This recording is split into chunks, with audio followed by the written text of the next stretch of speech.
will give a mention just beyond the international football, is the Women's Champions League action. So we've had a bit of that this week. There is more next week. I'm at Stamford Bridge on Thursday night for Chelsea against Barcelona, alongside Fran Kirby, who I've never commentated with before, who's appeared on Five Live a bit this season. I'm really looking forward to that. And big game for Arsenal, because obviously they lost to Bayern this week. They're at home to Real Madrid. So Vicky Sparks and Gilly Flaherty are doing that game on the Wednesday night, and it's a similar setup, the Women's Champions League. It's a smaller big table, but it's still a big table, so it's 18 teams, and the top 4 go through automatically, and ahead of the one I'm doing, Chelsea-Barcelona. Barcelona are right up there, having won 3 out of 3. So have Lyon, so have Manchester United. Chelsea have won 2 out of 3, but you want to get in that top 4 so you don't drop into those playoff games to make it through to the quarterfinals. So you'll be able to find all of those commentaries, listen via the BBC Sounds app, and as we occasionally mention, remember that you can pause, rewind the live radio and listen again.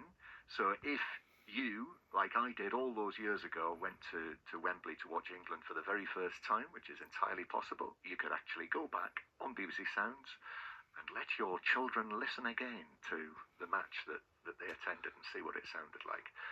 Now, before we get to some of your latest unintended pub names, Peter from Copenhagen has sent us an email in response to something we were talking about a few weeks back, the Maradona stroke Zidane roulette stroke Marseille turn.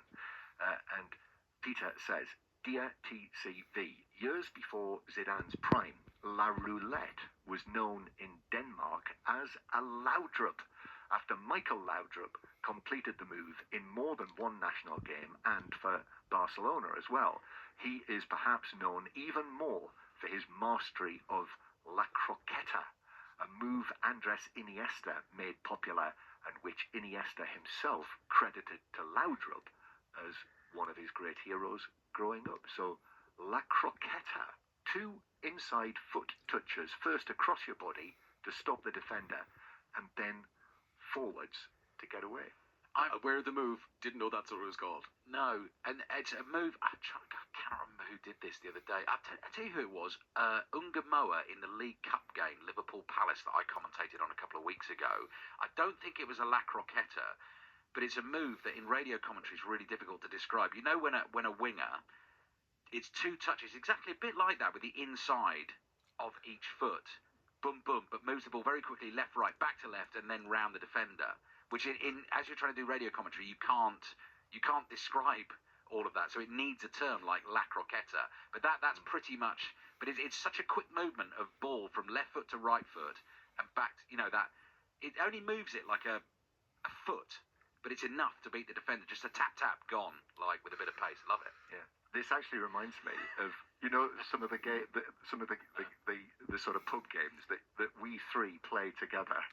That reminds me of one of the categories. Do you remember? It was sporting terms that are eponymous. Yeah. I.e. have to have the name of the person who did it first, or the thing that was Cruyff turn. Cruyff turn, Panenka, Fosbury flop. Yeah. There's actually more than you all think. of these are unintentional pub names, though, right? Every single one of them. The Fosbury flop. Yeah, definitely. And that moves us very nicely on to this week's unintended pub names. And again, do send them in, tcv@bbc.co.uk. Not just if you hear them in our any football commentaries. We love to hear them. And I'm not sure if it features here, but there was a great one last night at Wembley. But anyway, yes, it does. In fact, it's right at the top of the bill. Because last week we had the Falling Somerville, the Gangly Osula, and the Untattooed Calf, where I still have not got over the fact that whoever sent in the Untattooed Calf actually drew us a picture of the pub sign for the Untattooed Calf. And yes, top of the bill, great one from the England-Serbia game. Let's have a listen to Paul Robinson and Ian Dennis. There's a good